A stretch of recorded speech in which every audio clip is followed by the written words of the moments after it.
Algumas pessoas me pediram para falar sobre um tema, que é um tema vasto, que é o tema do ninho vazio. Principalmente as mulheres pedem sobre esse tema, mas isso não quer dizer que pais, os homens, não sintam também a força do ninho vazio quando ele acontece. Mas o que é esse ninho vazio que tanto se fala? E acho que a gente precisa também contextualizar no momento histórico de hoje, em que as famílias, elas mantêm, não porque elas queiram, mas as famílias se mantêm mais tempo juntas. Hoje os filhos, por razões econômicas, inclusive, demoram um pouco mais a saírem de casa. Então o ninho hoje, ele leva um pouco mais de tempo para esvaziar. E muitas vezes também os filhos retornam, às vezes, à casa dos pais, porque ou se separaram, ou estão fazendo uma mudança, que precisam passar uma temporada na casa dos pais. Então hoje esse trânsito é muito mais flexível. Antigamente, quando a gente chegava numa certa idade,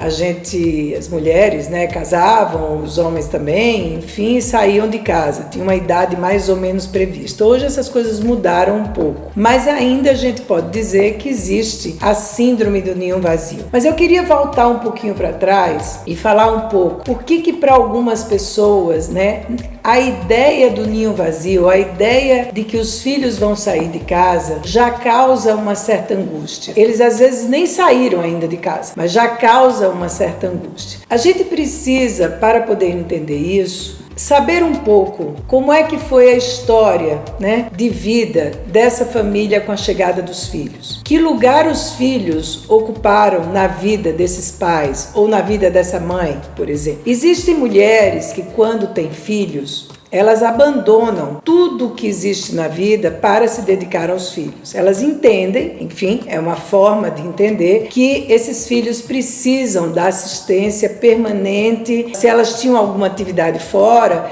elas deixam essa atividade. Mesmo a questão conjugal muitas vezes fica atrapalhada, porque a mulher se dedica muito ao filho e deixa um pouco a vida íntima, a vida com o companheiro ou com a companheira de lado, para se dedicar ao filho e aos filhos. Depende de quantos filhos ela resolva ter, se é um, se é dois, se é três, se é quatro, enfim. Então a vida da família, e eu vou me deter um pouco mais da mulher, da mãe, ela passa a ser uma vida voltada para os filhos. Ela não vê um sentido da vida dela mais amplo, o sentido é o filho, ou são os filhos, E aí todos os processos, isso é interessante da gente pensar, porque o ninho, ele não esvazia de uma hora para outra. O ninho, ele vai se esvaziando conforme o crescimento. Então, o primeiro momento que esse ninho esvazia um pouco é quando a criança vai para a escola, por exemplo. Quando a criança passa um período maior na escola, quando depois adolescente tem os amigos e saem, depois quando vai para a faculdade, às vezes vão fazer faculdade em outro estado, enfim,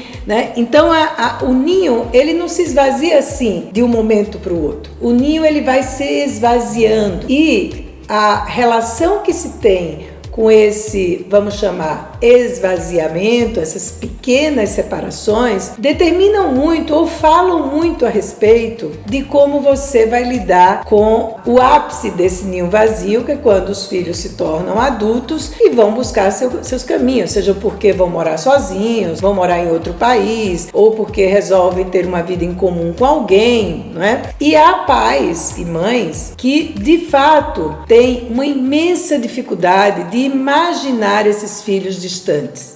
E muitas vezes até atrapalham essa saída. Atrapalham porque se colocam muito necessitados desses filhos, Os filhos, eles, de fato, filhos, quando a gente decide tê-los, na minha experiência pessoal, eu considero que foram as pessoas mais importantes. Uma das pessoas mais importantes da minha vida são as minhas filhas, Mas uma coisa é você considerar os teus filhos como pessoas importantes, ter com eles uma relação ética, inclusive, de obrigação, de dever e de amor, de educá-los, de dar a eles o que for de melhor. Outra coisa é esses filhos ocuparem um buraco de carência, um buraco que eu carrego e que eu preciso do meu filho para não ter que olhar para mim, para não ter que olhar para a minha vida, para não ter que olhar para o meu relacionamento, para eu não ter que me responsabilizar por aquilo que me acontece ou não me acontece, porque tudo eu atribuo aos filhos, eu estou ocupada com os filhos